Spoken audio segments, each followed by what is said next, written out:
Hey everybody. So, I'm Chris. At 5 p.m. on February the 1st, 2024, Bridget Roberts and I joined a Teams call with an IRS employee named Dixie Roberts. Bridget was the IRS executive in charge of Direct File, and she had sent a mass email asking for volunteers to be among the first people to use Direct File. Dixie replied almost instantly. What Dixie didn't know was that she would be literally the first person to ever file her taxes with Direct File. Let me tell you a little bit about Dixie. Dixie was a single mom. She'd gotten a promotion at the IRS the previous year, which came with enough money for her to quit her second job. As an IRS employee, though, there can be severe consequences for messing up your taxes. So despite the cost, Dixie had always paid for a professional tax preparer because she was scared of making a mistake. Not only was Dixie Direct File's first user, but Direct File would be the first time that Dixie had ever filed her own taxes. I'm gripping the table super tightly there. But when Dixie pushed the button to submit her return and revealed that she was the first person to have ever done that, well, she cried, Bridget cried, I cried. It was a whole moment. And as we got off the call, I was struck by the realization that up until that precise moment, through years of work on Direct File, I had never allowed myself to believe that we would ever be allowed to file someone's taxes. Direct File had a reputation as the white whale of Civic Tech.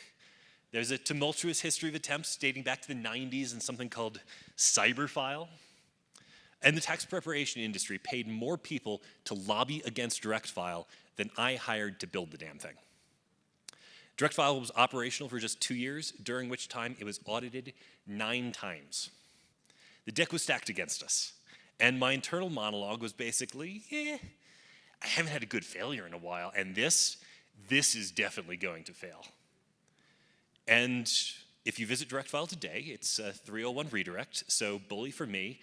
I was right, Direct File failed. That guy who's fully out the boat, like reaching for his hat, that's me.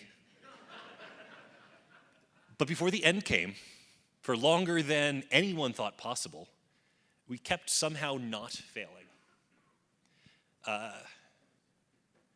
IRS data shows that Direct File was the most accurate way to file your taxes. Our customer satisfaction was higher than any other product. And these are the incredible people who made it. These are USDSers and 18Fers. These are small business contractors from members of the Digital Services Coalition.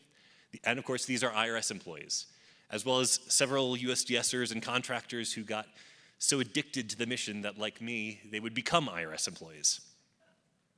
But I want to take you back to the very beginning, as we started to climb this mountain without a prayer of reaching the summit. I believe this is the very first photo of the USDS tax team. It's the spring of 2021, and we're doing user research at a child tax credit event in Maryland. On the right is Jen Thomas. She would go on to lead user experience for the question and answer core of Direct File, kind of the gnarliest part of the product. But at the outset, neither she nor I knew pretty much anything about tax law. You see, in addition to solving the political puzzle that was Direct File, we had a long way to go to become the team that would be capable of delivering it. These dual challenges of the political puzzle and building the capacity to build weren't on separate tracks. We teed up work for the team that both honed their experience building tax products and introduced us to new team members like Jen, but also that moved the policy conversation forward and introduced us to new allies. We eventually got to produce a fully functional proof of concept version of Direct File. It's fun to do this side by side between that proof of concept and the Direct File that shipped. We figured out a lot of the guiding principles of the product during those 8 weeks. But at the time we were making it, the prospects for it to ship seemed remote.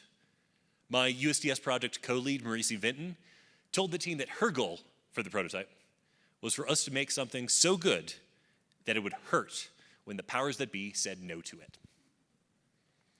Our work was a leap of faith, an invitation to others to imagine the possibilities that we were imagining, an exercise in finding our people.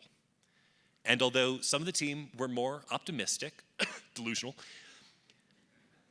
I personally couldn't allow myself to hope that it would work, but we did it anyway. I'm going to show you actually the first lines of code written for Direct File, something that's never been seen outside of USDS. What you're looking at is the very first experiment for Direct File that I wrote over a weekend in January 2022. It was an exploration in managing the complexity of tax law and building a system that could prove that had asked every question that could affect your taxes, that could prove that you had gotten every tax benefit you're entitled to. Its gimmick was that it could programmatically generate these plain language explanations like you're not eligible for tax credit X because Y. And you'd flip over this graph view and explore how different facts were related. 2 years later, that fun weekend experiment had evolved into the brains of Direct File, grown to look like this. This is the largest piece of paper I could get at Staples. And last year, we open sourced Direct File, so y'all can check it out on GitHub.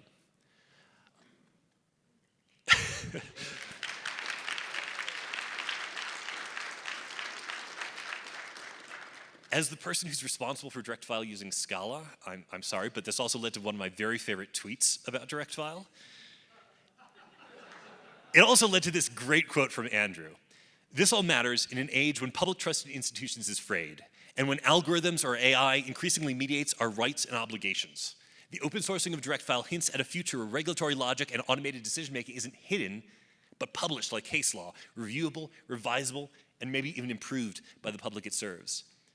Direct File was building the IRS's authoritative interpretation of the tax code as code, not only for Direct File, but as a foundation for other IRS and non-IRS tax products. As a nerd, this is the kind of thing I would fantasize about, even if it wasn't remotely realistic. And alas, here we are. My hat is out of reach. The dream of Direct File has failed. I no longer work at the IRS. Or has it failed? Because you see, last month, with absolutely no fanfare, another repo appeared on the IRS's GitHub. The tax withholding estimator, or as the IRS calls it, TWEE, helps you to estimate the right amount of your paycheck for your employer to withhold. Despite being just 6 or 7 years old, the previous version was considered unmaintainable by the team responsible for maintaining it. Not ideal. So I was excited to check out how the IRS had managed to put out this new version. And wouldn't you know it, but under the hood of the new tax withholding estimator is an old friend, the Direct File fact graph. And not only that, but TWEE is doing something that Direct File never had the opportunity to do. They're accepting public contributions. You can open issues, you can open pull requests, which is how a couple of weeks ago, this person who works at Liberty Mutual opened a pretty solid bug report. The dream of Direct File is alive and well, even if Direct File isn't. Good work has a way of sticking around.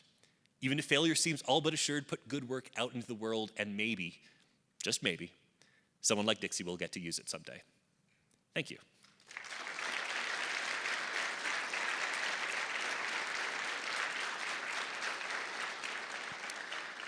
So Direct File started with just a single user, and we had a very deliberate strategy to scale over time. To tell you about a time when that didn't happen, I'd love to introduce Maya Israni. Maya.